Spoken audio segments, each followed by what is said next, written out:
Vous suivez?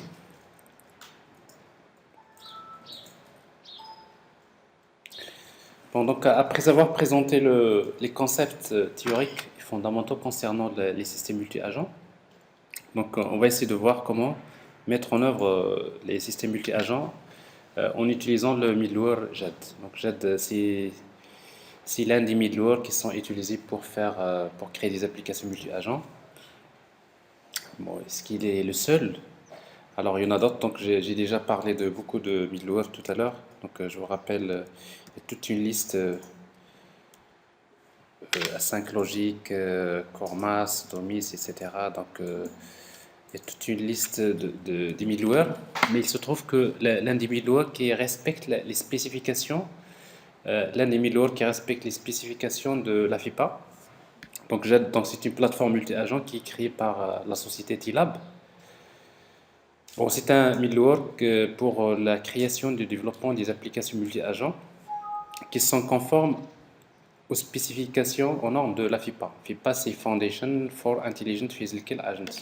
Donc, c'est une fondation qui permet de standardiser, de créer les spécifications notamment des systèmes multi-agents. Donc, la FIPA, donc, c'est une organisation qui a été créée en 1996.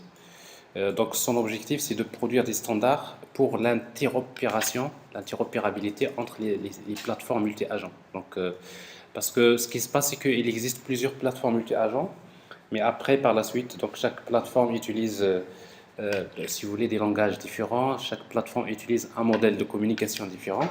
Mais du coup, donc, comment faire communiquer des plateformes hétérogènes?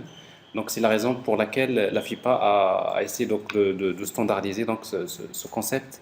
Euh, et bien sûr, les spécifications de la FIPA, donc il y a des middleware qui les respectent, il y en a d'autres qui ne les respectent pas. Mais l'interopérabilité, il y a toujours des solutions qui permettent de faire interagir les middleware multi-agents. Alors en tout cas, donc, avec JED, donc d'ailleurs comme ça a été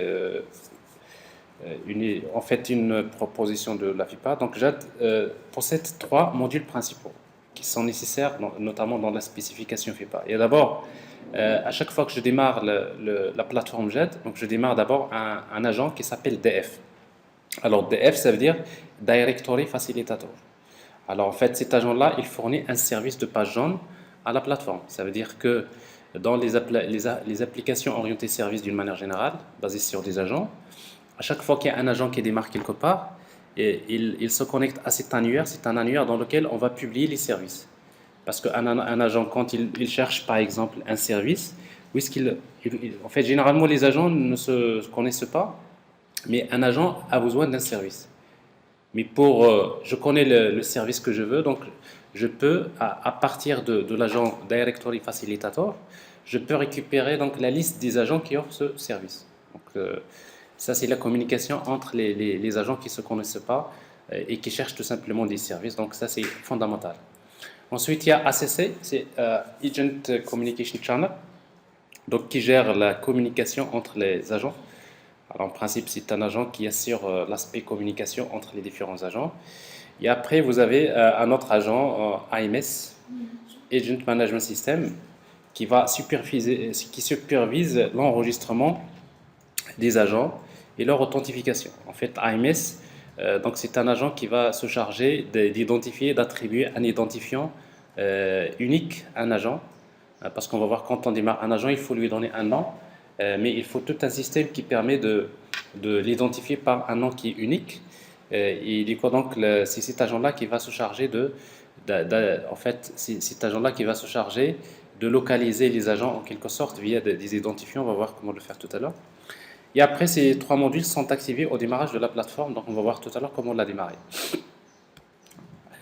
Alors, la plateforme JED, donc, c'est un middleware qui facilite les développements des systèmes multi-agents. Il contient principalement d'abord un environnement d'exécution dans lequel on peut déployer les agents, c'est-à-dire c'est l'environnement où les agents vont vivre, si vous voulez, parce que c'est ce qu'on appelle un container. Il y a une librairie de classes que les développeurs généralement utilisent pour développer les agents.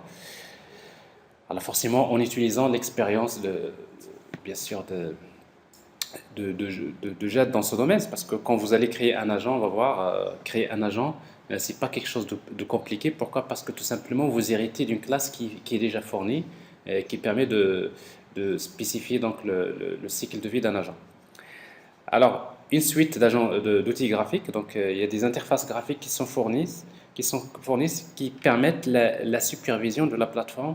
Je vais vous la montrer tout à l'heure. Il est utile parce qu'il va vous permettre de savoir dans votre plateforme, peut-être vous avez des centaines de machines distribuées dans lesquelles se trouvent des agents, mais à travers cette interface graphique, donc je peux voir quels sont les différents conteneurs et chaque conteneur, quels sont les agents qu'il contient, etc. Et on peut même faire des tests, envoyer un message à un agent, tester la migration. C'est un environnement graphique qui offre pas mal de fonctions. Alors chaque instance de GED est appelée un container. Et après, un ensemble de conteneurs constitue ce qu'on appelle une plateforme. Alors chaque conteneur, en principe, on le démarre dans une machine quelconque. Et parmi les conteneurs, donc vous avez plusieurs conteneurs, parmi tous les conteneurs de la plateforme, il y a un seul qui représente ce qu'on appelle le main container, le conteneur principal. Alors ici, donc, vous avez une architecture logicielle dans laquelle je montre en fait la plateforme GED basée sur trois conteneurs. Il y a d'abord ce qu'on appelle le main container. Alors vous voyez donc le main container, c'est le premier qui va démarrer dans une plateforme. Alors ce main container, il déploie automatiquement les agents dont je vous ai parlé tout à l'heure. Il y a DF, Directory Facilitator, donc c'est lui qui va assurer donc la gestion de l'annuaire, des pages jaunes, c'est-à-dire l'annuaire qui permet de publier et de découvrir les services. Vous avez donc AMS qui est l'agent nécessaire pour identifier, donc pour superviser donc les agents, pour les identifier avec un identifiant. Et après, vous avez l'agent ACC qui, lui, va permettre la communication avec d'autres plateformes en se basant sur le protocole CORBA, Internet Inter-Object Protocol. Donc, si vous voulez, donc ACC, c'est un serveur CORBA, parce qu'en fait, via le middleware CORBA, on peut faire communiquer des applications qui sont développées avec différents langages. Donc, s'il y a une plateforme multi-agent qui est développée avec, par exemple, un autre langage, C++ ou C# ou Smalltalk, enfin, n'importe quel langage, il y a toujours la possibilité de faire communiquer donc, les plateformes via donc cet agent ACC. Il est fait pour ça. Et après, donc, vous avez donc en principe un système de transport de messages qui va se baser sur l'échange, qui va permettre aux agents d'échanger les messages entre les différents containers. Alors ça, c'est le main container, mais dans votre main container, on peut également déployer d'autres agents de l'application. Donc ici, comme vous le voyez. Alors vous avez ici un agent, un conteneur d'agents qui contient un ensemble d'agents. Ça, c'est pour votre application. Et la même chose, donc je peux démarrer un autre conteneur qui contient d'autres agents. Et après, par la suite, tous les agents qui se trouvent dans toute la plateforme, ils peuvent communiquer. Mais pour communiquer, on a besoin d'échanger des messages d'une manière asynchrone. Alors ces messages sont basés sur la norme ACL, on va en parler tout à l'heure, Agent Communication Language. Donc ça c'est une idée principale sur la plateforme. Alors principalement si vous voulez travailler avec GED en principe, vous voulez développer une application basée sur GED, alors on peut directement... En fait, il existe, vous pouvez déjà démarrer sur ligne de commande vos éléments. La première des choses, c'est que vous aurez besoin de la librairie jet.jar. Donc, vous prenez une version.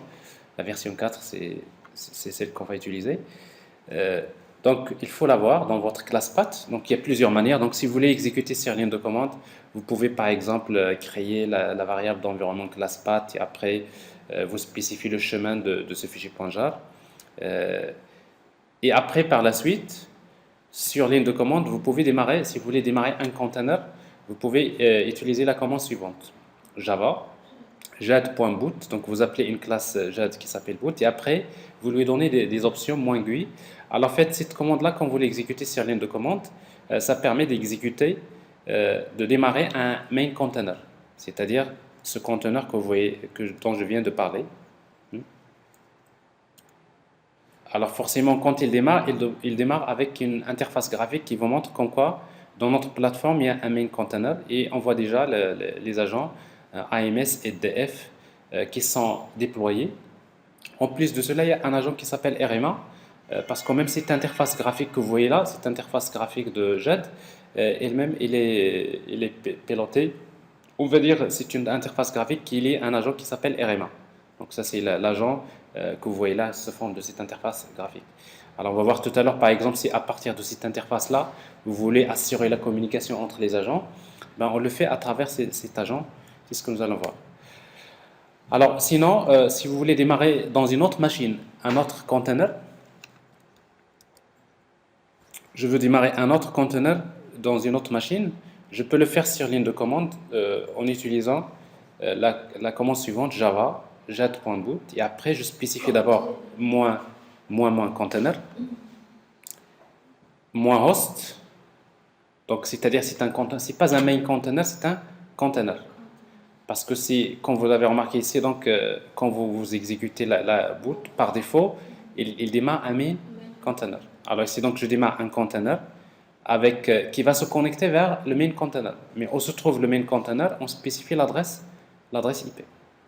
Alors par exemple, ici, donc, je spécifie, par exemple, comme quoi le host se trouve, plutôt le main container se trouve au localhost. Alors ça, c'est si vous voulez le faire sur ligne de commande, mais généralement, c'est pas...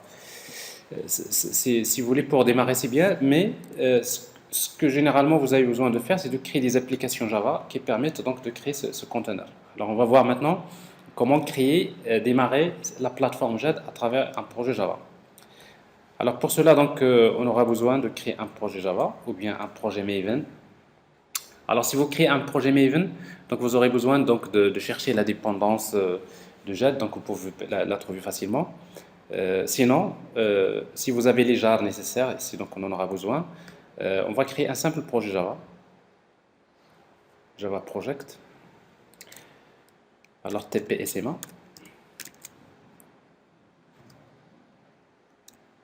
SMA 2.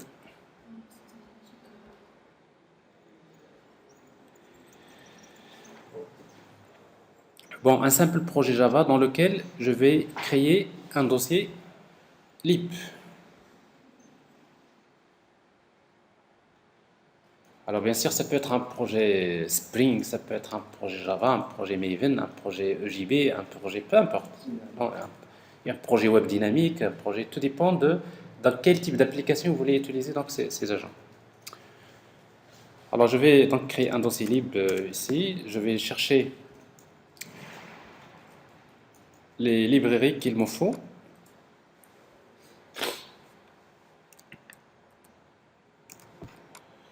Alors, JAD, SMA, librairie. Alors, vous avez besoin de deux fichiers .jar, il y a JAD et common codec.jar. Alors, ces deux fichiers-là, on va les copier dans le dossier lib.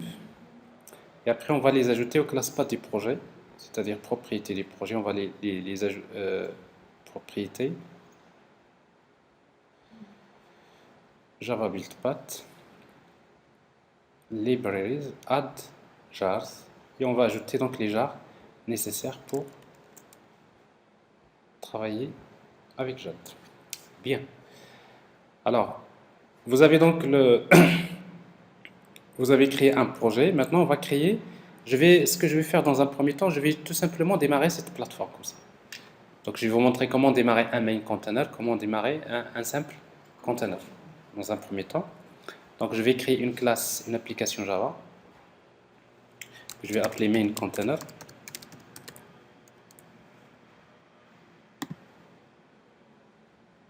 Là, je vais la mettre dans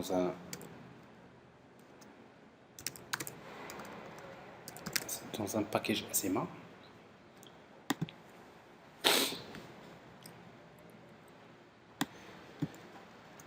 Alors pour démarrer donc JED dans une application, le principe c'est simple. Donc on aura juste besoin de créer d'abord un objet runtime qui est fourni par JED. Là il faut juste utiliser l'objet runtime de JED.core et non pas de java.lang. Donc runtime égale runtime.instance. Donc je vais créer une instance de JED. Ça c'est la première des choses. Deuxième, donc je vais créer un objet de type properties. Alors properties égale new extended properties.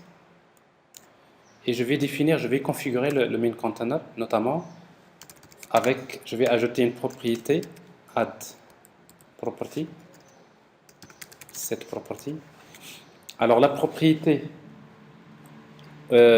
alors dans la classe profile, dans l'interface, si vous voulez, la classe abstract profile, vous avez quelques constantes parmi lesquelles il y a GUI. Ici, on va mettre true. Alors, si vous vous rappelez tout à l'heure sur ligne de commande, quand on avait exécuté avec l'option. Alors, je reviens à ce que je voulais tout à l'heure. Pour démarrer le main container, on a exécuté la classe boot avec l'option moins GUI. Donc, c'est-à-dire, je veux démarrer le main container, mais avec l'interface graphique. Donc, si vous voulez démarrer le main container avec cette interface graphique, donc vous aurez juste besoin de définir une propriété GUI dans la valeur et true. Ça, c'est la première des choses. Alors maintenant, on va créer le container que je vais appeler agent container. En fait, un objet de type agent container. Agent container de ce package jet wrapper. Alors, je vais l'appeler main container. Main container égale, c'est runtime. Point. La méthode s'appelle create main container. Et qu'est-ce que je lui donne comme paramètre? Je lui donne l'objet properties.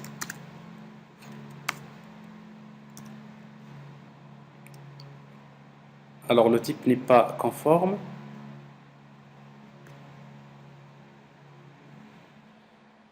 Alors create main container. New. Non, ça c'est pas l'objet properties parce qu'il faut créer d'abord un objet profile. J'ai oublié. Alors je vais créer un objet profile égale new profile implémentation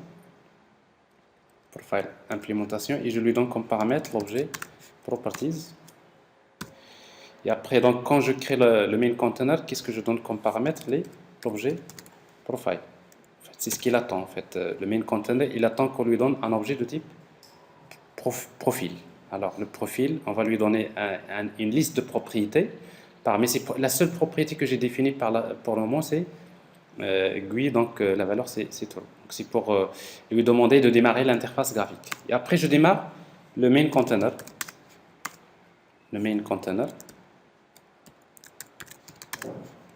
Point start. Alors j'ai besoin de faire un try catch. Donc je vais prendre tout ce code là, je vais l'entourer par try catch. Alors ce code là il est suffisant pour démarrer un main container. Donc c'est ce que je vais faire. Run Java application. Alors le démarrage de cette application va démarrer une application, mais en même temps il démarre cette interface graphique de JAD, alors dans laquelle je retrouve déjà, il y a le main container qui est démarré. Pour le moment, il y a les agents qui sont déployés par défaut. Alors dans le main container, vous aurez toujours, comme je disais tout à l'heure, donc il y a DF, AMS et RMA. Donc RMA pour nous, donc c'est un agent qui pilote cette interface graphique, si vous voulez. Alors ça c'est le main container. Alors maintenant je veux démarrer un container. Je vais arrêter. Je vais créer une autre application, classe, que je vais appeler simple container.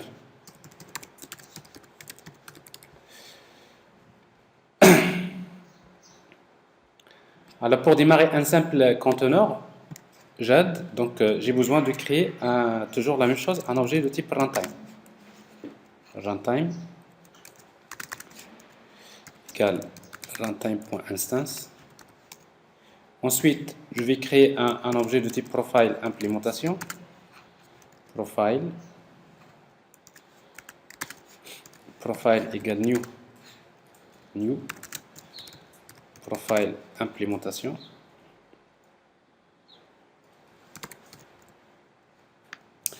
Alors, et après vous avez ici, donc vous pouvez utiliser profile implémentation avec ce constructeur isMain. Alors c'est pas un main container, donc je vais utiliser tout simplement false. C'est-à-dire je vais créer un profil pour un container et non pas un main container. Et après maintenant je peux créer un agent container, mais avant cela je dois spécifier où se trouve le main container. Alors pour cela, donc, je vais utiliser donc profile. Donc profile. Point set paramètre. Alors dans le paramètre, donc j'ai toujours profile point host, main host si vous voulez. La valeur je vais utiliser. Donc là je peux mettre la machine ou l'adresse IP de la machine où se trouve le main container. Dans notre cas c'est localhost. Ça veut dire que ce conteneur va se connecter vers le main container. Et c'est tout. Donc et après je vais créer un agent container. Agent container égale c'est runtime point create agent container et je donne comme paramètre le profil et après je le démarre. Donc ici donc c'est agent container point start. Alors c'est pareil, je vais faire un try catch. Donc sur round le try catch. Alors je démarre le main container d'abord, main container, et je vais démarrer. Donc ça c'est le main container qui est démarré, et ensuite je vais démarrer le conteneur, le simple container run as java application. Donc je démarre un premier conteneur, je peux démarrer une deuxième fois, une troisième fois. Alors finalement, qu'est-ce que j'ai fait ici quand je vois la plateforme ici? Qu'est-ce que je vois? Je vois donc dans la plateforme, j'ai un main container qui est démarré dans une machine, n'est-ce pas? Et après, j'ai démarré trois autres containers. Pour le moment, ces containers sont démarrés, mais ils ne contiennent pas d'agent. Donc tout à l'heure, je vais vous montrer comment créer un agent, comment le déployer. C'est bon? Alors pour voir mieux la chose, donc la réalité c'est que si vous voulez exécuter ça sur ligne de commande, vous pouvez voir en fait, parce que vous pouvez démarrer ça sur différentes machines. Je prends le chemin du projet.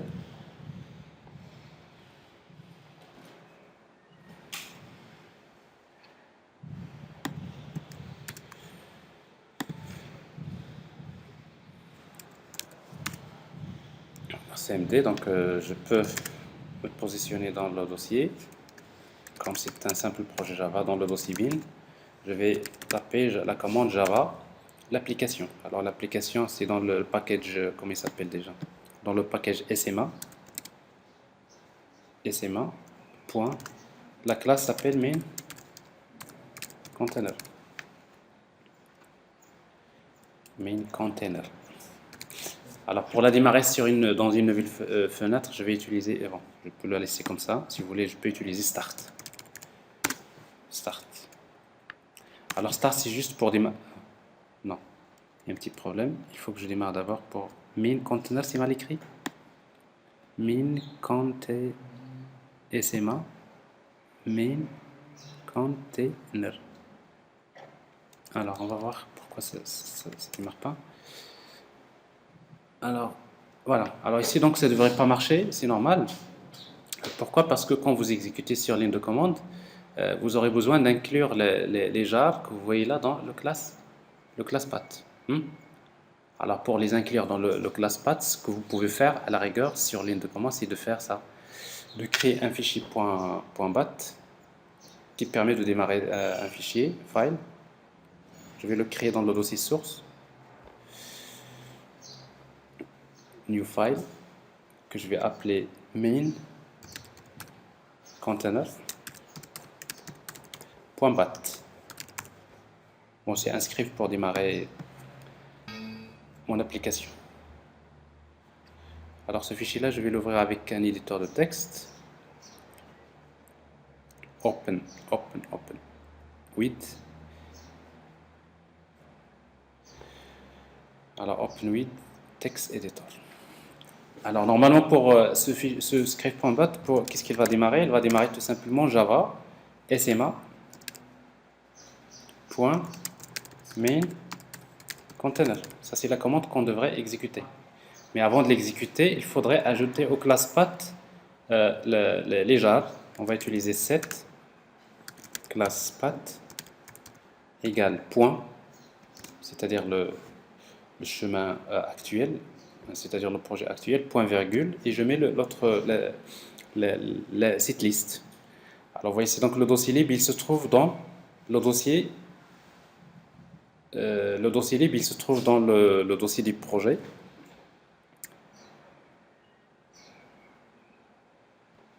Si vous voulez, vous pouvez prendre le chemin absolu, c'est-à-dire vous mettez un slash, ça c'est le chemin absolu. C'est pas forcément une bonne chose. Ou tout simplement, vous allez dire tout simplement si point point. On va le laisser d'abord comme ça. Alors slash, le fichier s'appelle JAD-4.4.0.jar. Point virgule. La même chose.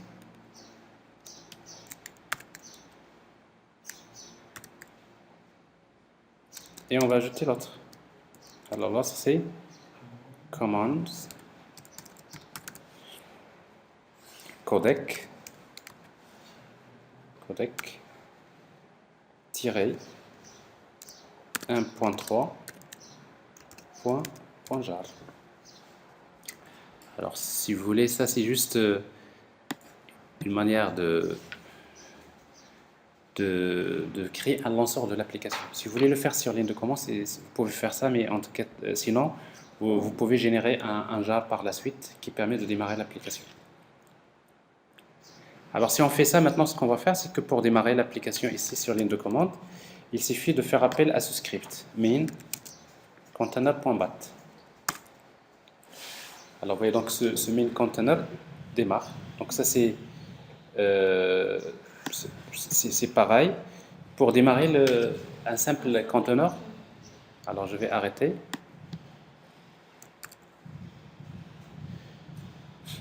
Je vais créer un autre script, CTRL-C, CTRL-V, et que je vais appeler tout simplement simple container. Simple container.bat.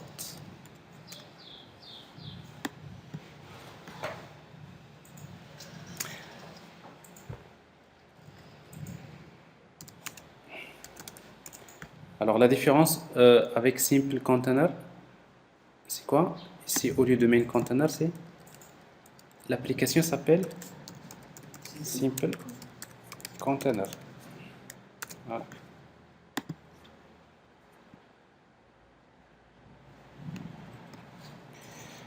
Alors main container, pour démarrer sur des fenêtres différentes, on va utiliser start main container. Voilà le main container qui est démarré.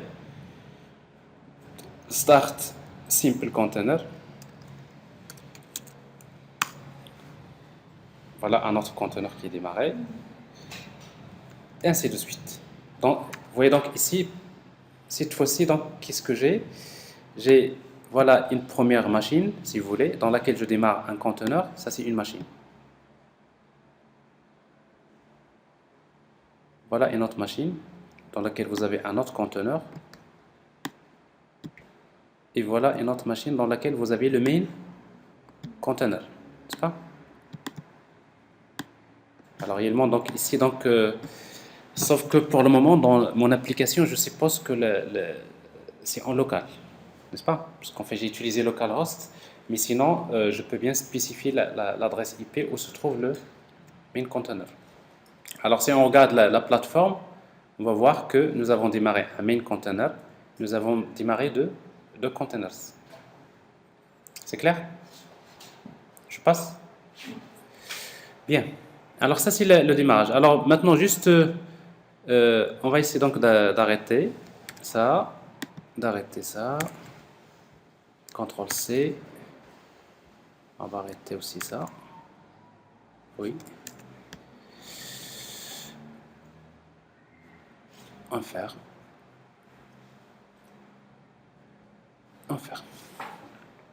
Alors juste, ça c'est pas bien d'utiliser des chemins absolus dans le ClassPath, ça vous le savez, c'est pas forcément une bonne chose.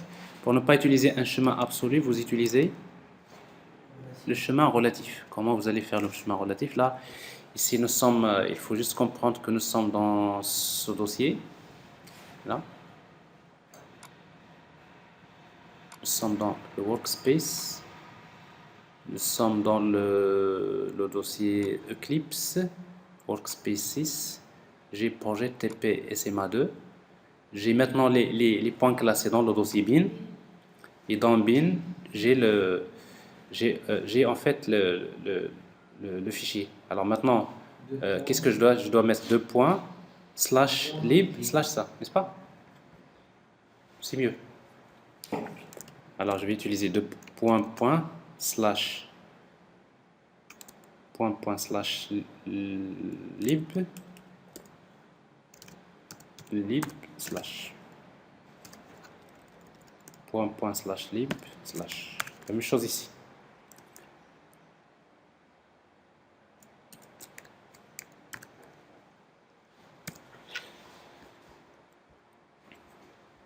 Et c'est pareil pour le main container.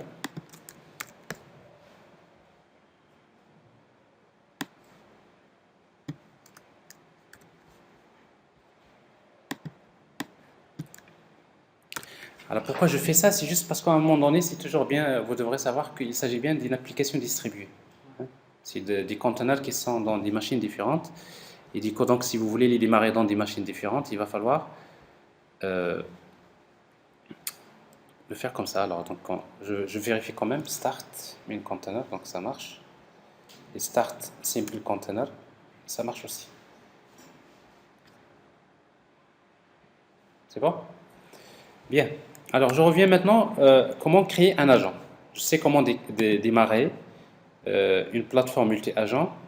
Alors maintenant, comment créer un agent? CTRL-C.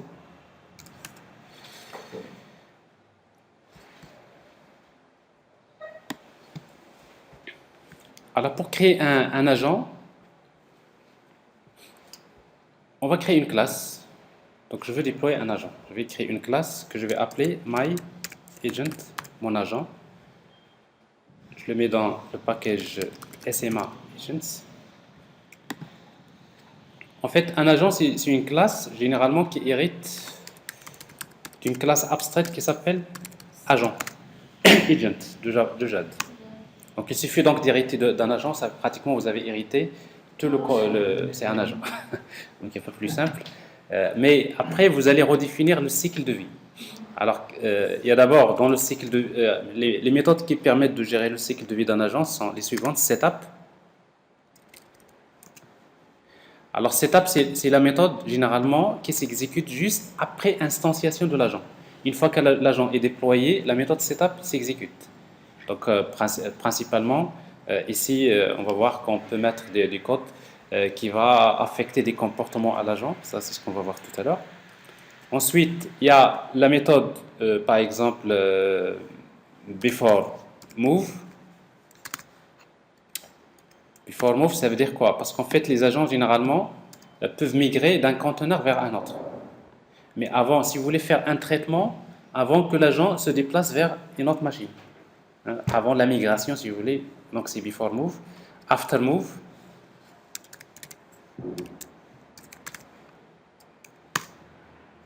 After move, c'est après migration. C'est-à-dire, une fois qu'il s'est déplacé vers une autre machine, je veux faire encore un traitement. Après, il y a take down. Alors, take down, c'est avant que l'agent soit tué. C'est-à-dire, en quelque sorte, ça c'est, si vous voulez, si je vais afficher le message, un message initialisation, création et initialisation de l'agent. Alors, l'agent, chaque agent a un nom qui est spécifié au moment du déploiement. Et l'agent, si vous voulez récupérer son nom, vous utilisez 10. Vous appelez une méthode qui s'appelle getID, ID avec AID. En fait, ID, en fait, c'est l'identifiant de l'agent. Agent identifier. En fait, ID retourne un objet qui contient pas mal d'informations, parmi lesquelles il y a getName. Ce qui m'intéresse ici pour le moment, c'est le nom de l'agent, le nom complet de l'agent, au niveau de la plateforme. Alors, si vous voulez ici,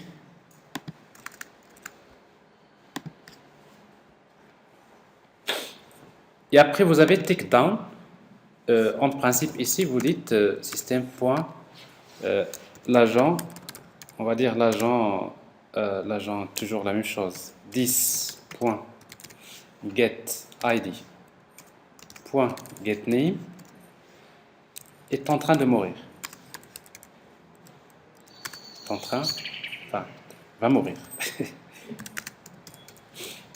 Donc ça veut dire qu'en fait, quand vous tuez un agent, avant que l'agent soit détruit, la méthode takedown, elle est appelée. Donc setup, c'est l'initialisation, takedown, c'est la destruction. Mais entre la création et la destruction, donc il y a d'autres étapes, notamment qui définissent le cycle de vie d'un agent, parmi lesquelles, par exemple, il y a la migration. Alors, si vous voulez, on va afficher ici un message, system.out.print, migration, avant migration de l'agent, toujours getID.getName vers, avant migration vers, c'est pas vers 2, le conteneur. Alors je veux afficher maintenant parce qu'en fait un agent ne peut vivre que dans un conteneur.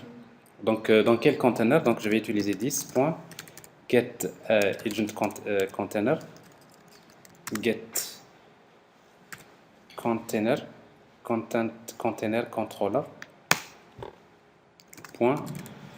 .getName, le nom du conteneur.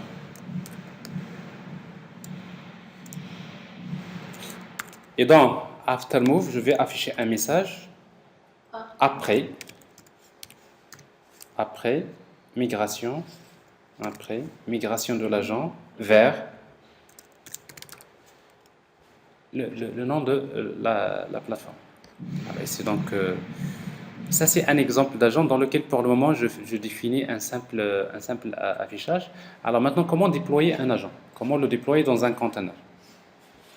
Alors si vous voulez déployer un agent dans un conteneur, on va créer un autre conteneur, si vous voulez, ici. Simple container, je vais CTRL-C, CTRL-V. Je vais créer une classe que je vais appeler myContainer. myContainer. C'est-à-dire c'est le conteneur dans lequel je vais déployer mon agent. Alors myContainer, c'est toujours la même chose. C'est un simple conteneur. Alors sauf que ici, avant de démarrer, je vais créer je vais déployer un agent. Alors pour déployer un agent, donc on va utiliser agent controller.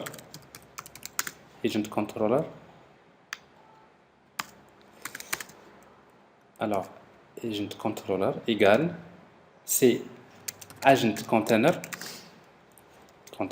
point, donc container point create new agent, créer un nouvel agent. Alors chaque agent, il faut lui donner un nom. Alors par exemple ici, donc l'agent je l'appelle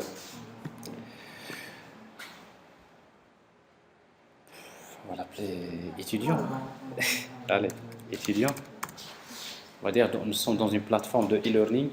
On va représenter l'enseignant, l'étudiant, donc simuler un peu. Alors, étudiant, l'agent étudiant. Et après, ça c'est le nom. Et après, bien sûr, quand vous spécifiez le nom, il faudrait que ce soit unique, n'est-ce pas? Dans le même conteneur, je ne peux pas, dans le même conteneur, je ne peux pas avoir deux agents qui ont le même nom.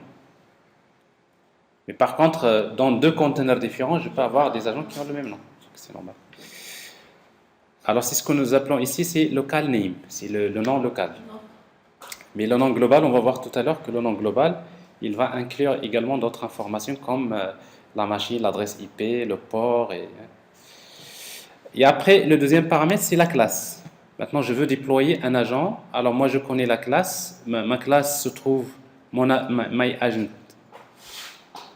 Il se trouve dans le package SMA.agent. Et la classe s'appelle myAgent. Donc, je vais utiliser Voilà. C'est SMA.agent.my. Alors ici, donc je spécifie le nom de la classe. Je veux déployer un agent, je spécifie le nom de la classe précédée par le package. Il s'agit bien de charger dynamiquement la classe en mémoire et de la déployer. Alors, et après les arguments. Quand je déploie un agent, je peux transmettre des paramètres. Hein? Alors ici, donc les paramètres, c'est un tableau d'objets. C'est un tableau d'objets de type object. Alors pour le moment, je vais créer un tableau qui est vide. C'est-à-dire je n'envoie aucun paramètre.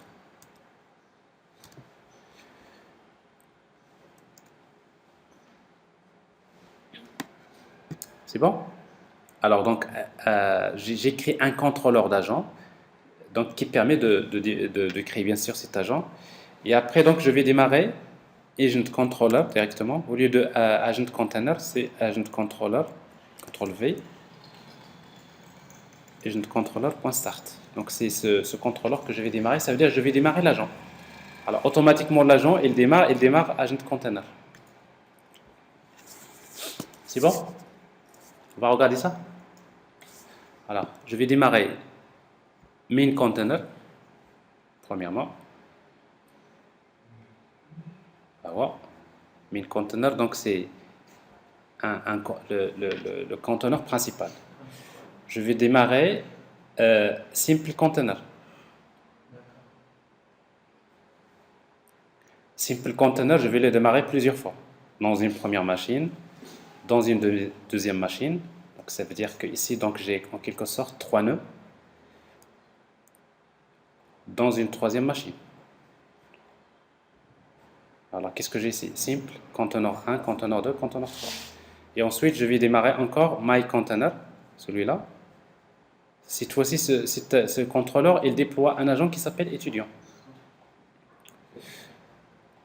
Java Application. Bon, vous allez déjà voir, il y a un message ici, création et initialisation de l'agent. L'agent quoi? C'est étudiant, ça c'est le nom local, mais le nom global, il spécifie l'adresse IP, et après, par défaut, il ajoute /jet. C'est bon? Alors on va regarder un peu ce qui se passe dans la plateforme. Vous voyez ici, cette fois-ci, le conteneur 4, il contient un agent qui s'appelle étudiant. Vous suivez? Oui. Bien. Alors maintenant, nous allons commencer à voir le cycle de vie de l'agent. Supposons, parce que déjà, cette interface graphique elle-même, elle est pilotée par l'agent RMA, n'est-ce pas? Ça veut dire que supposons, l'agent RMA va demander à l'agent étudiant de migrer. Regardez, je vais faire migrer maintenant mon agent, le conteneur 4, le conteneur 3. Ben, je peux le faire via l'interface ici. Je vais utiliser migrate agent. Donc je vais faire migrer l'agent. Ben, je vais lui demander de migrer vers le conteneur, comment il s'appelle? Conteneur 1 par exemple. Conteneur-1.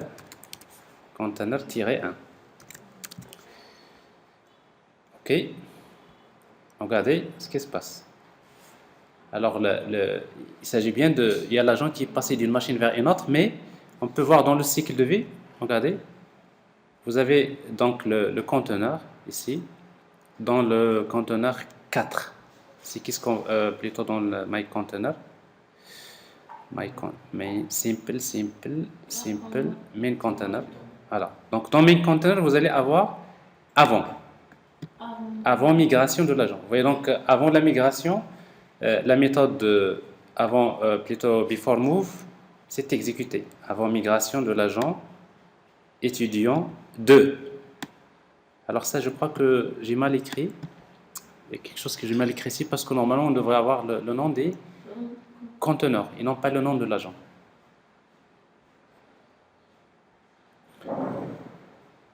Alors, c'est pas container controller. Alors, container controller. Bref, alors je reviens pour modifier ça. Et après, il y a alors que dans le conteneur 1, dans la console du conteneur 1,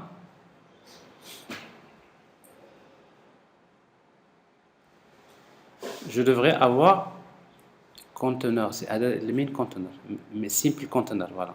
qu'est-ce que je vais avoir? Je vais avoir après migration. Donc c'est après migration, donc vers. Alors maintenant, je vais juste changer le. Je vais arrêter tous les containers. Je vais les arrêter. Alors, après, je vais les démarrer sur ligne de commande, comme ça on peut voir un peu les choses au clair. Alors, qu'est-ce que je vais faire? Je vais démarrer.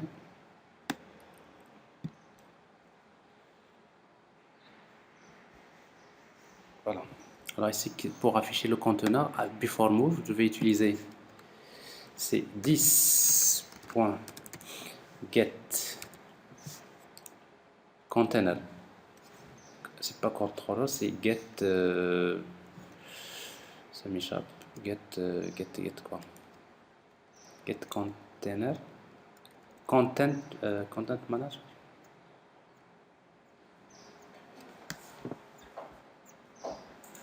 J'ai l'exemple ici, je ne me rappelle pas. Pour ne pas chercher la méthode, alors main container, l'agent va faire quelque chose qui est get container controller, bien c'est bien ça. Get name container controller. Alors qu'est-ce que j'ai fait, qu'est-ce que je viens de faire là? C'est get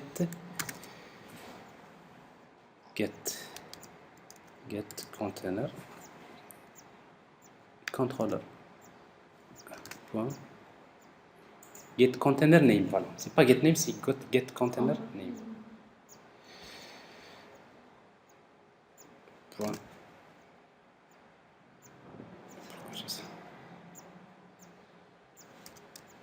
Get container.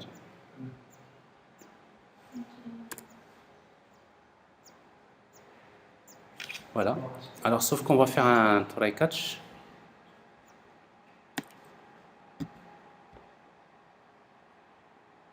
Try catch. Je fais la même chose ici.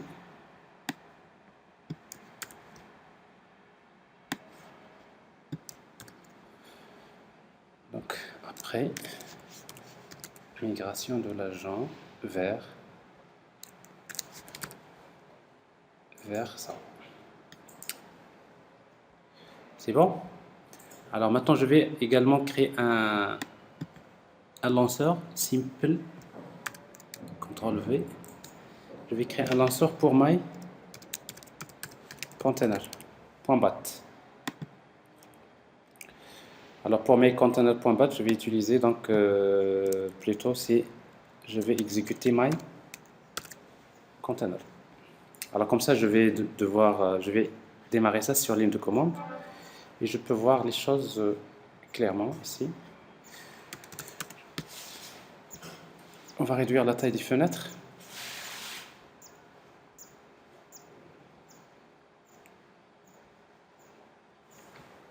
Pas très lisible.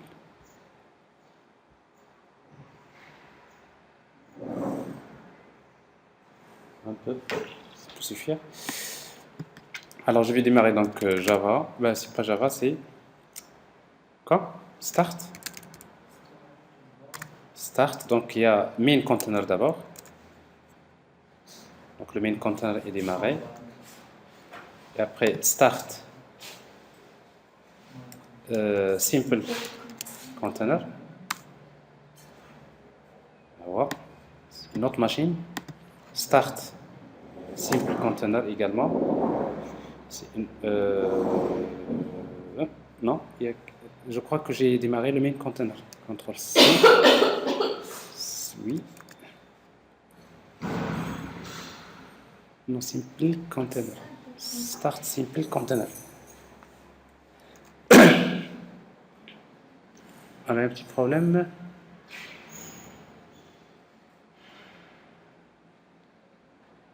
Alors, où est-ce que j'ai déployé l'agent? C'est dans simple container? Non. Alors, my container. Alors, je crois que... Qu'est-ce qui se passe? Alors, j'ai démarré my container, container 1. Vous voyez donc, il y a problème. Il y a problème, vous ne suivez pas. Je vais arrêter. En fait, au début, donc, je reprends. Alors, c'est main container. Alors, j'exécute main container. My container. Vous voyez donc ici, simple container. C'est pour cela que ça n'a pas marché. Donc, ça, c'est my container. Alors que simple, ici, c'est simple container. C'est normal, je ne peux pas démarrer deux main container avec le même agent. Je suis dans la même machine, ça pose problème. Donc je démarre main container, le premier, avec son interface graphique. Elle est là. Ensuite, je démarre simple container, première instance, dans une autre machine. Elle est là. Ensuite, je démarre. Alors ça, je le dégage.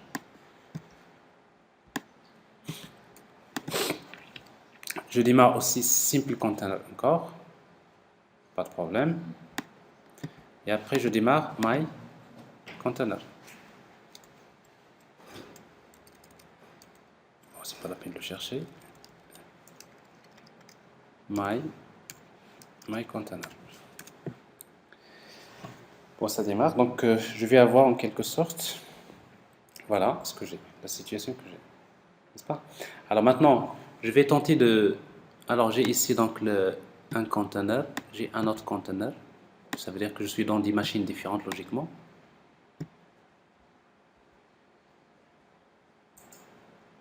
Voilà.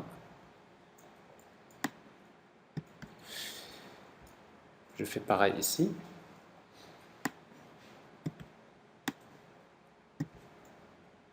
Et pareil là.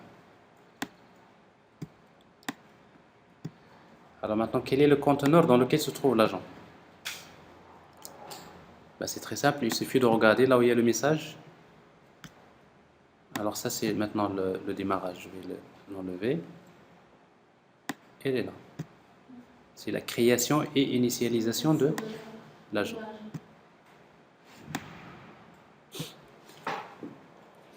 Donc main container, deux simple container et après my container. Voilà. Alors maintenant, je vais un peu m'amuser à. Je veux migrer, par exemple, migrate agent. Je vais migrer l'agent vers container 1. Vers le conteneur 1. OK. Alors je vois bien, il y a un message qui s'affiche là. Avant migration de l'agent vers le conteneur 3, plutôt de l'agent du conteneur 3. Ici, vous avez après migration de l'agent vers conteneur 1. C'est lisible? Oui. Bien, alors ça c'est juste l'aspect qu'on vient de voir. Et après, je veux par exemple un agent, je vais le tuer. Enfin, le tuer, on peut le tuer si on veut. Ça fait partie de la vie, c'est mourir. Donc, kill. Alors, qu'est-ce qui va se passer? On va voir que l'agent maintenant, il est dans quelle application? Dans quelle machine? Il est là. Alors, on va voir ce qu'il va répondre. Mais plutôt kill. Vous voyez donc ici, avant, l'agent va mourir. L'agent étudiant va mourir. Donc, ça veut dire que ici, avec ça, je commence déjà à comprendre avec le cycle de vie de l'agent. Ça, c'est important. Alors maintenant, le plus important encore, c'est que l'agent, c'est pas uniquement pour faire que ça, mais c'est pour, il faut lui affecter des comportements. Et en même temps, il faudrait qu'il puisse recevoir des messages et également d'envoyer des messages et de communiquer. Alors comment? Le système de messagerie avec les agents. Alors c'est ce qu'on va voir ici. Donc je vais arrêter à nouveau ces fenêtres.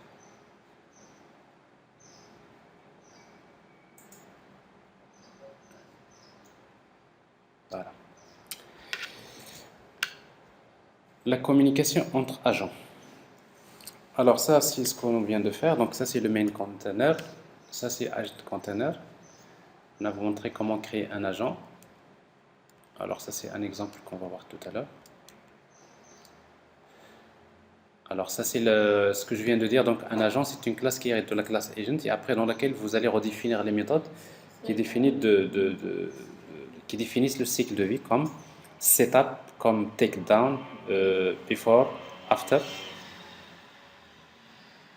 after move et do delete. Donc c'est une opération qui permet de tuer un agent.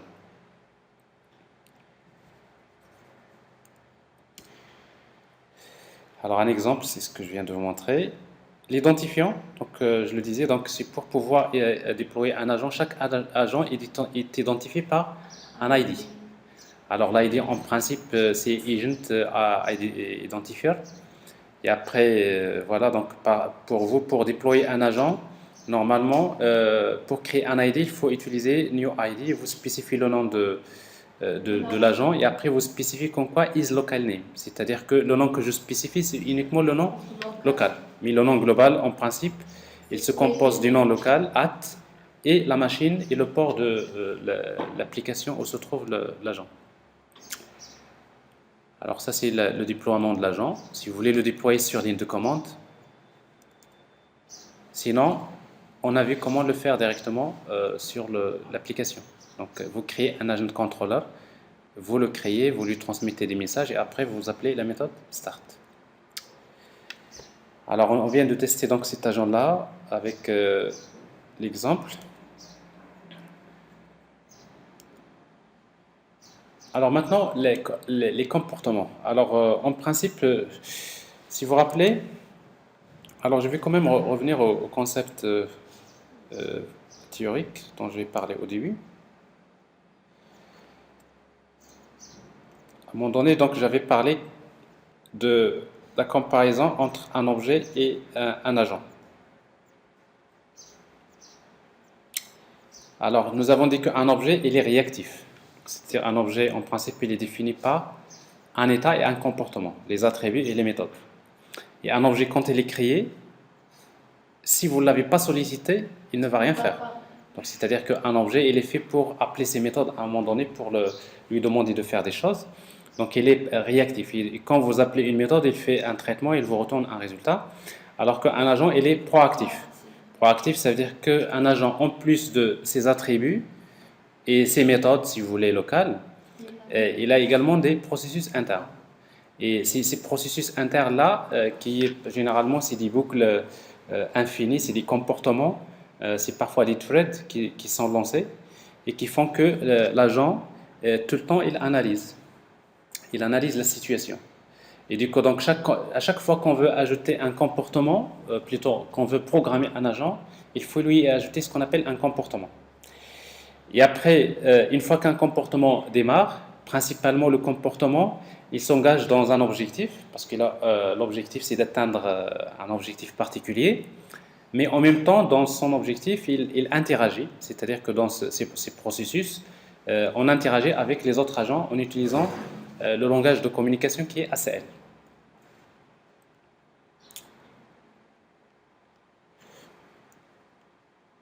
C'est bon? Presque. Presque bon.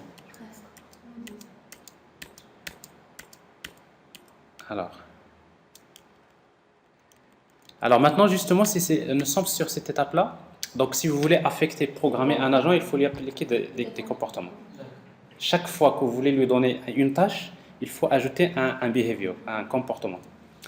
Alors, en fait, les comportements, dans JAD, c'est des classes qui héritent de la classe behavior. Behavior, si vous voulez. Et après, pour ajouter dans l'agent, vous avez une méthode qui s'appelle addBehavior et vous spécifiez le type de comportement que vous allez ajouter. Alors maintenant, chaque comportement, en principe que vous créez, si vous voulez, l'interface, le behavior, il définit donc deux méthodes, action, done. Alors en fait, chaque behavior doit implémenter les deux méthodes suivantes. Donc action, donc c'est une méthode qui désigne les opérations à exécuter par le comportement. Vous suivez? Oui. Donc dans action, qu'est-ce qu'on va mettre? On va mettre les opérations, ça c'est le traitement à effectuer par le comportement. Et comme le comportement s'exécute dans une boucle infinie, Ça tourne. Vous avez à chaque fois qu'il exécute la méthode action, il appelle la méthode done. Alors si la méthode done retourne true, il réexécute action. Si la méthode done retourne false, il s'arrête. C'est-à-dire que quand vous lancez dans un comportement, vous allez en quelque sorte, piloter l'exécution de l'action en fonction de la méthode done. Et après, bien sûr, donc le... Comment? Non. Alors, je vous explique. Alors, nous avons notre agent. Maintenant, dans la méthode setup, au démarrage, je veux lui affecter un comportement. Parce que pour ajouter un comportement, je vais utiliser la méthode add behavior. Alors, un comportement générique, vous créez directement un objet de type behavior. Alors, ici, donc, la méthode behavior, il exécute la méthode action. La méthode action s'exécute. Donc, système. Bien sûr, je lance un comportement pour exécuter cette opération. Exécution de l'action. Alors, quand il exécute l'action, il appelle automatiquement la méthode done. Alors, si la méthode done retourne false,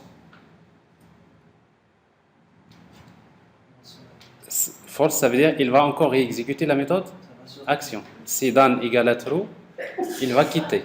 C'est-à-dire qu'il ne va plus l'exécuter. Alors, maintenant, si on laisse comme ça, logiquement, si je laisse ce comportement comme ça veut dire que la méthode action va s'exécuter combien de fois? L'infini. Donc, ça va s'exécuter comme ça, mais il n'y a pas de condition d'arrêt. Après, on peut ajouter une condition d'arrêt si vous voulez. Alors, je vais voir, est-ce que ça marche déjà? Alors maintenant, il faut qu'on exécute d'abord le main container.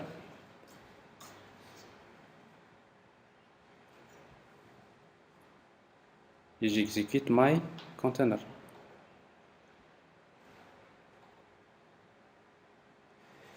My container. Vous voyez?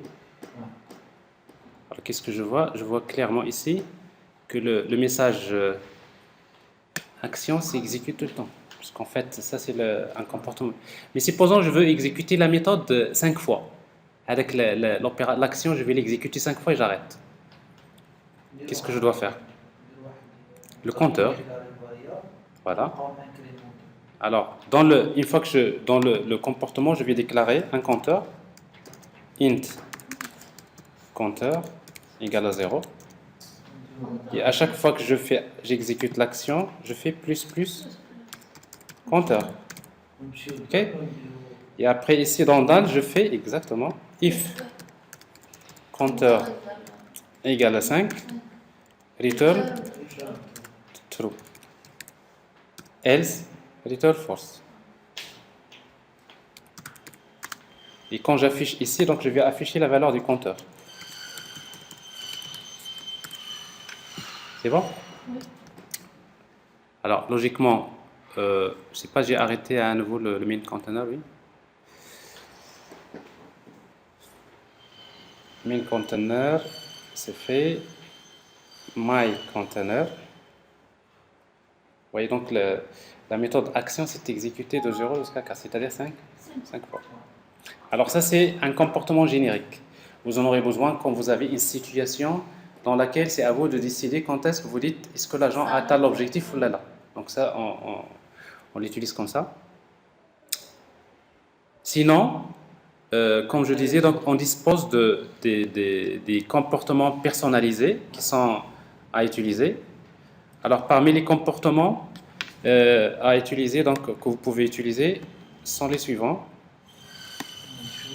Personnalisés. Alors le premier c'est add behavior new one shot behavior. One shot behavior. Alors one shot behavior, donc en fait c'est un comportement qui retourne true. La méthode done retourne true, ça veut dire que finalement la méthode action 1 s'exécute une seule fois. Vous voulez faire un traitement, une tâche, on va dire une seule fois. Ici donc je vais afficher one shot.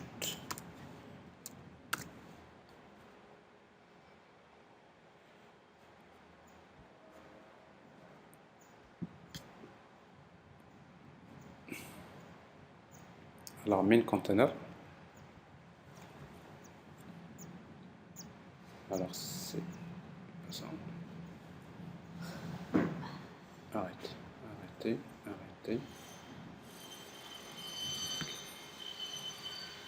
Alors, main container.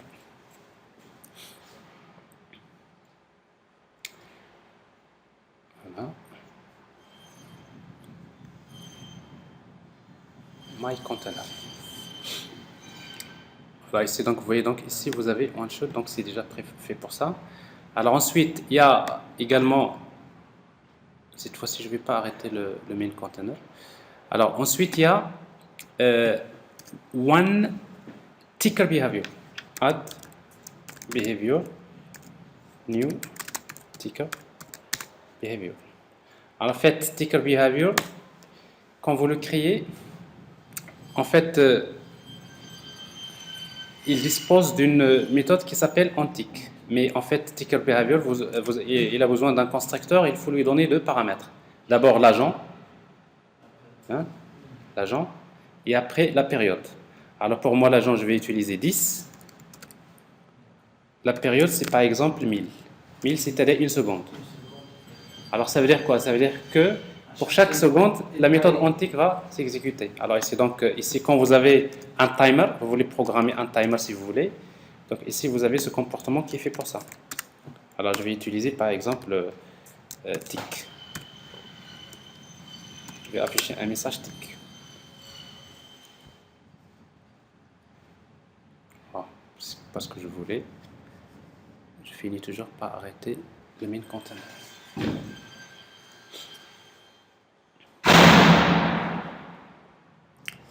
Alors ici donc my container. Et je vais remarquer que le message tick va s'afficher chaque seconde. Tick, tick, tick. Alors ici donc vous avez un agent qui... Un chrono, c'est un timer. Chaque seconde vous avez... Alors ensuite, il y a un autre qui est très important, c'est cyclic behavior. Un comportement qui s'exécute tout le temps. Add cyclic add behavior, new cyclic behavior. Alors cyclic behavior, la même chose, vous avez la méthode action. Mais cette fois-ci, c'est l'inverse de one shot. Dans one shot, la méthode done retourne true. Ici, il retourne false. Ça veut dire que la méthode action s'exécute tout le temps. Alors là, on l'utilise généralement dans l'aspect communication, parce que quand on communique, un agent communique, il a besoin de communiquer tout le temps. À moins si vous voulez faire l'arrêt, donc vous pouvez utiliser une condition d'arrêt à l'intérieur de la méthode action. C'est à ce niveau-là que vous pouvez décider, par exemple, de tuer le comportement ou peut-être de tuer l'agent lui-même quand il arrive à son objectif, par exemple. Alors dans ce cas-là, ici, qu'est-ce qu'on va faire si vous affichez un message?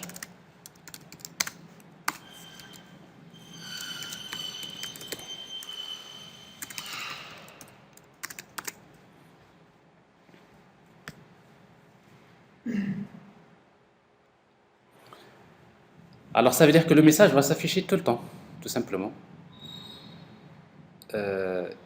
Main container, my container. Vous voyez donc la même chose ici. C'est pratiquement, c'est là où on va essayer donc de gérer le système de messagerie. Alors en réalité, souvent un agent, vous pouvez lui affecter plusieurs comportements. Alors il y a un autre comportement dont je n'ai pas parlé, c'est weak behavior, tout à fait.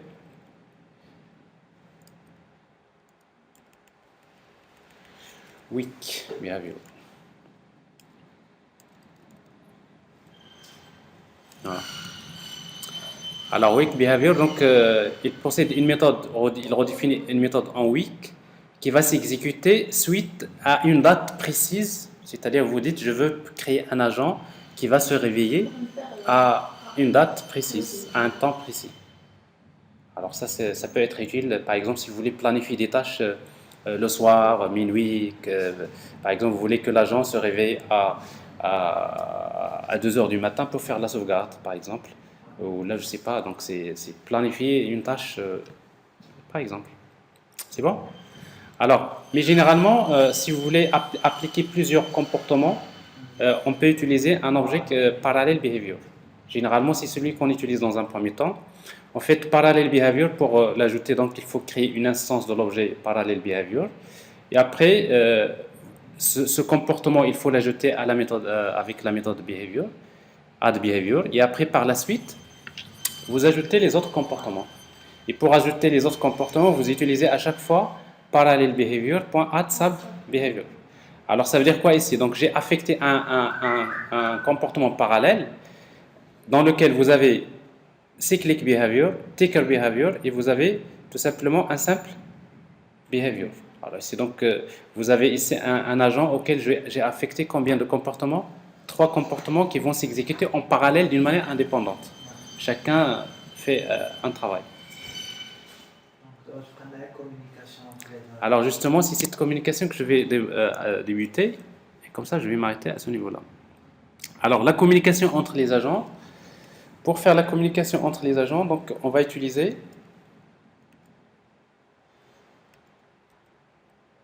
le langage ACL, Agent Communication Language. Alors en fait, le système de messagerie utilisé entre les agents, il est asynchrone. C'est-à-dire que la plateforme JAD, il offre un dispositif asynchrone qui permet aux agents d'échanger des messages. Alors, chaque message contient l'émetteur, l'ensemble des récepteurs, parce qu'en fait, un message, je peux l'envoyer à plusieurs agents. Également, l'acte de communication, j'en ai parlé, parce que quand j'envoie un message, j'envoie le contenu, mais également, je vois ce qu'on appelle l'acte de communication, l'intention. On va le voir. Le contenu du message et un ensemble de champs qui sont facultatifs. Alors pour créer en fait un message, un ACL message, on va utiliser la classe new ACL message. Et quand vous créez un message, vous spécifiez l'acte de communication. Alors par exemple ici, donc c'est un message qui utilise l'acte de communication inform. Bon, dans le système des agents, dans les systèmes multi-agents, inform, c'est juste pour dire je t'informe. C'est pour une information. On va voir qu'il y a d'autres, il y a tout un dictionnaire dans lequel vous trouverez les actes de communication, request for proposal, etc. Donc on va en parler. Et ensuite, le message, on va ajouter le receveur. C'est qui le receveur qui va recevoir ce message? Alors chaque receveur, vous voulez envoyer un message à un agent, vous utilisez new ID et vous spécifiez le nom de l'agent. Par exemple, ici, donc je suis l'agent acheteur, je veux envoyer plutôt un message à l'agent vendeur 1. Alors bien sûr, j'utilise ici isLocalName pour spécifier que le nom que je spécifie, c'est juste le nom local. Donc c'est l'agent AMS qui va se charger de trouver où se trouve cet agent, dans quel container pour lui délivrer le message. Et après, set content pour spécifier le contenu du message. Alors bien sûr, le contenu peut être soit du texte, ça peut être des données XML, ça peut être des données JSON, ça peut être des données, des objets sérialisés carrément, des données binaires. Et après, send message. Okay. Alors maintenant, comment recevoir le message? Alors pour recevoir le message, à l'intérieur de la classe agent, vous avez toujours une méthode qui s'appelle receive. Quand vous appelez la méthode receive, l'agent il va se connecter vers sa boîte de messagerie pour voir est-ce qu'il y a un message. Et s'il y a un message, il va le récupérer. Et quand il le récupère, et bien tout simplement, si vous voulez envoyer la réponse, vous voulez répondre au même message, vous avez reçu un message, vous voulez répondre à l'agent qui vous a envoyé le message, on va créer un new ACL message de quoi? De toujours inform, et après message.addReceiver, c'est à qui je vais envoyer, c'est getSender, c'est-à-dire celui qui a envoyé le message. Il y a une autre manière de faire ça, j'envoie le contenu, j'envoie le message. Alors, je vais vous expliquer comment le faire maintenant dans l'agent. Alors, dans notre agent, j'ai ajouté un comportement, c'est ici qu'on va le faire. Généralement, dans la communication, on utilise cyclic behavior. Et après, supposons que mon agent, quand il démarre, il attend la réception d'un message. Donc, je vais déclarer un objet ACL message. Donc là, ACL message égale la méthode receive. Alors, quand vous dites receive, il va vers sa boîte à lettres et il va voir s'il y a le message. Et après, il faut faire un test. If ACL message égale est différent de nul. C'est-à-dire il y a un message. Alors s'il y a un message, je vais afficher les informations sur le message. Qu'est-ce que je vais afficher? Par exemple, je vais afficher réception d'un nouveau message.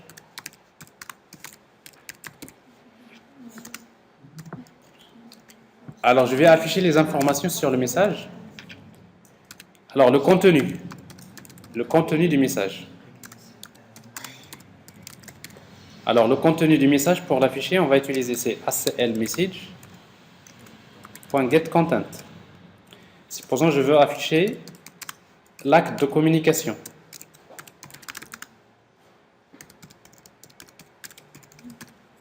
Alors l'acte de communication, c'est ACL message.getPerformative. Alors sauf que performative, les actes ils sont numérotés. Donc il va afficher juste parce que c'est des constantes, 1, 0, 1, 2, 3. Moi je veux le nom de l'acte. Si vous mettez ça, vous avez un entier. Mais si vous voulez le nom de l'acte, on va faire appel à la classe ACL message. Point, il y a une méthode qui s'appelle getPerformative. Je lui donne le numéro, il me donne le nom. Alors le numéro c'est bien ça, c'est ACL message. Voilà. Donc il me retourne, si vous voulez, le nom de l'acte, et non pas le numéro de l'acte. Et en même temps, dans un message, on trouve également le langage utilisé. C'est pas le langage de programmation, c'est que je t'envoie un message en français ou là en anglais ou là en langage, je sais pas quoi. Mais généralement, dans les systèmes multi-agents, on utilise un langage. Dans un domaine, on peut définir plusieurs langages, version 1, version 2, etc. Pas forcément de la langue anglaise ou française, mais on peut utiliser la langue qu'on veut. Mais c'est une information. C'est une information qui se trouve dans le message. Si vous voulez l'utiliser dans votre contexte, vous l'utilisez. Donc c'est ACL message.getLanguage. Il y a d'autres informations. Alors on peut... Sinon, ça c'est important maintenant, else. Else, ça veut dire quoi? Il n'y a pas de message. Alors regardez bien. Si else, on va faire appel à une méthode qui s'appelle block. Alors en fait, si vous ne faites pas ça, qu'est-ce qui va se passer? Vous savez que la méthode action s'exécute tout le temps. À chaque fois, receive. Donc vous allez avoir des trucs. Alors maintenant, s'il est égal à nul, ça ne sert à rien d'aller encore vers la boîte à lettres pour lire. Je vais lui dire block. Mais block, qu'est-ce qu'il fait? Il indique au système de messagerie que s'il te plaît, j'attends. S'il y a un message qui me concerne, tu m'informes. Donc block, ça veut dire que j'attends, je fais rien, je vais m'arrêter là. Mais dès qu'il y a un message qui me concerne, automatiquement, il y a l'agent de messagerie qui va me notifier. Il y a une notification que je vais recevoir. Automatiquement, la méthode block se délibère et après, il va revenir pour lire le message. Ça veut dire que la prochaine fois où je vais lire le message, je suis sûr que le message est arrivé. Donc la réception, donc je lis, la première fois, je lis le message au début, il est nul. Donc ça veut dire qu'il n'y a pas de message, je m'arrête. Mais qu'est-ce que j'attends? J'attends jusqu'à ce que je reçois une notification du système de messagerie qui m'indique qu'encore il y a un message qui vient d'arriver. Et quand le message arrive, c'est à ce moment-là que je reviens vers receive. Alors c'est comme ça qu'on gère le système de messagerie. On va vérifier ça. Alors à nouveau, donc je vais démarrer.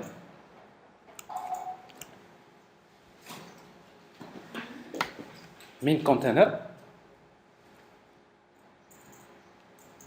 my container. Alors maintenant, mon agent il est démarré, il attend, n'est-ce pas? Mais qu'est-ce qu'il attend? Il attend la réception d'un message.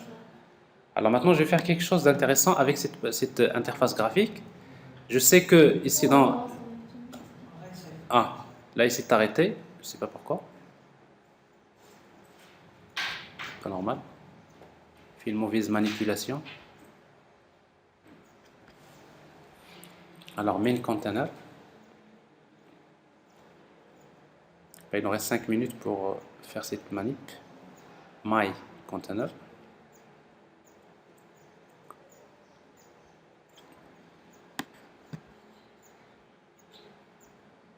Alors ici, donc, je vois bien mon agent et je vois l'agent. Alors maintenant, je vais essayer à partir de l'interface graphique, je vais envoyer un message à mon agent.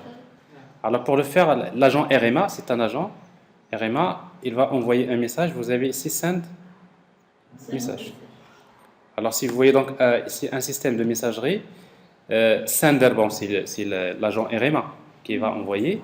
Le contenu, par exemple, le test. Donc ça, c'est le contenu de message. Et après, ici, l'acte de communication. Il envoie un message en utilisant, par exemple, il y a un problème. Il ne doit pas s'arrêter. Non, il s'arrête. Attendre une notification. Juste c'est.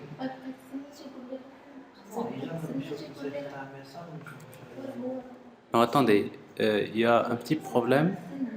J'ai pas compris. Alors, vous avez ici action. Il attend. Parce que le conteneur, il s'est arrêté. C'est pas normal.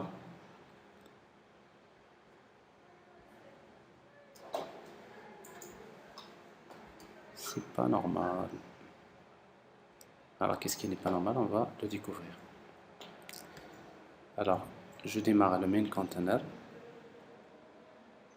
Je démarre agent container, my container.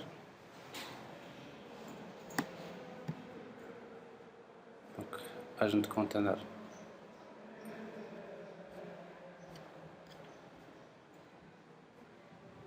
My container. Donc là, il attend. Logiquement, là, il attend la réception d'un message. Moi, je vais lui envoyer le message. Parce qu'en fait, dans le système de messagerie, vous voyez ce qu'on a fait? Donc, vous avez un cyclic behavior. Et dans cyclic behavior, vous avez receive. Alors, moi, ce que je vais faire, je vais afficher, envoyer le message. Alors, quel message que je vais envoyer? Donc, je vais envoyer le message contenu A avec un acte de communication, par exemple, propose, je te propose quelque chose, avec un langage FR, avec une ontologie, on y reviendra par la suite, cette ontologie, à quoi ça va servir. OK? Alors, j'envoie le message à qui? Mais je l'envoie à qui, en fait? Send message. Non, attendez. Je me suis trompé. J'envoie le message à celui-là, à l'étudiant. C'est pas à l'agent RMA. Vous voyez, donc c'est l'agent RMA qui va envoyer à l'étudiant. Send message. Je vais l'envoyer à qui? À étudiant. D'accord? Alors, je vais l'envoyer le message A avec l'axe propose, le langage FR. Sender, là, c'est RMA. Parce qu'en fait, l'interface graphique, c'est RMA. Alors, send, OK. Alors, vous voyez, donc mon message, il a aussi créé donc, la réception d'un message contenu. Voilà, l'acte, c'est propose, FR. Comment? Quelles informations Exactement. Contenu du message. Tout à fait. Alors, parmi les autres informations qui sont intéressantes, c'est l'ontologie. Ontologie.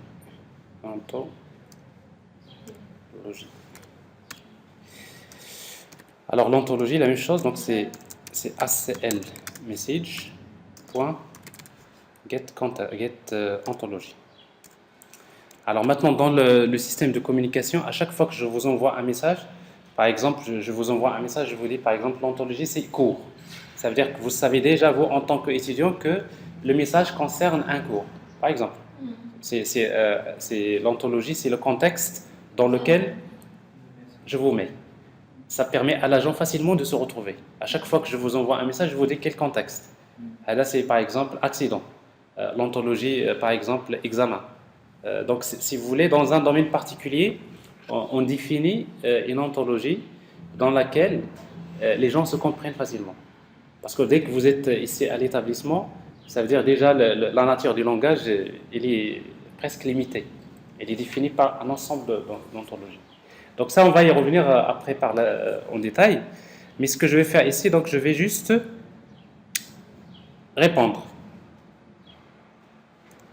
Alors, comment je vais répondre? Je vais utiliser if, par exemple. If, mais ACL, message.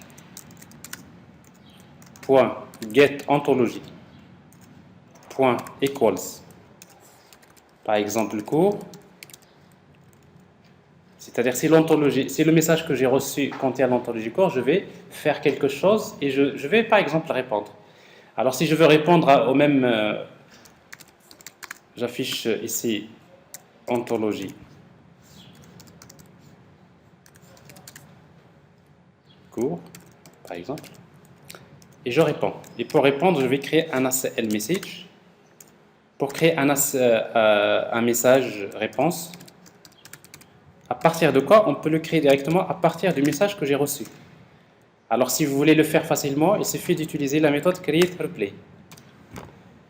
Alors, qu'est-ce qu'il fait create-replay? Il crée un même message, un message ACL, mais à qui?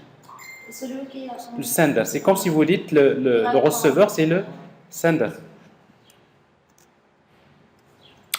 Et dans ce cas-là, vous mettez tout simplement réponse, on va mettre le contenu, .setContent, message bien reçu, par exemple, et vous envoyez le message. Alors pour envoyer un message, on va utiliser la méthode send. Send réponse. Vous suivez? Else if, je vais faire un autre cas. Alors si l'ontologie par exemple égale exam, bah, je vais envoyer une réponse comme quoi je vais m'y préparer.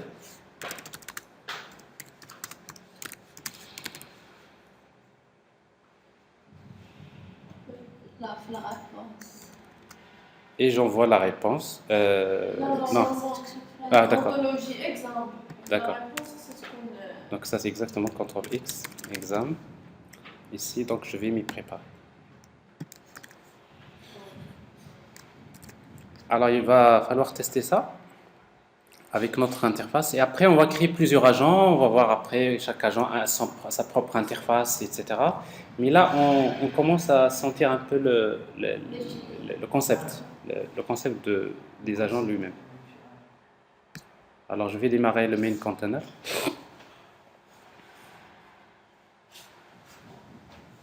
Je vais démarrer un my container. Alors, il attend le message. Sauf que je vais faire quelque chose d'intéressant ici. Vous avez un outil dans en fait GED qui s'appelle le sniffer. En fait, le sniffer que je vais démarrer, il vous permet de surveiller des agents. Alors, quels sont les agents que je vais surveiller? Donc, je vais surveiller par exemple l'agent étudiant. Je vais l'ajouter. Ah ouais. Et après, je vais sniffer l'agent RMA parce que c'est lui qui va envoyer le message. D'accord?